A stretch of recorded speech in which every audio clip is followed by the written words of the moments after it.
Từ ngày mà mình biết ăn cái sốt này là mình không còn ăn tương ớt nữa. Mời mọi người ăn gà rán với Vi nha. Gà rán sốt kem hành. Này tuyệt đối luôn mọi người. Như đó chưa đủ béo mình chấm thêm.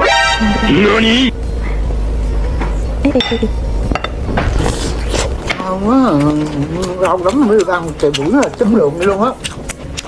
Trời ơi nó béo.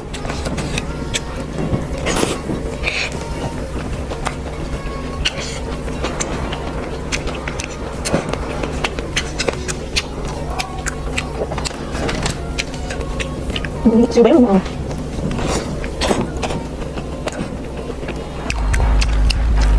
Hỏi sốt này siêu béo luôn mọi người.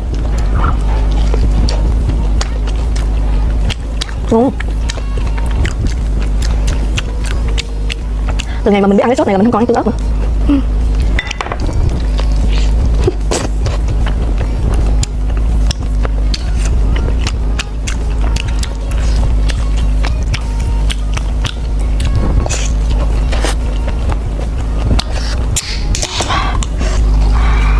Cái nước này ngon.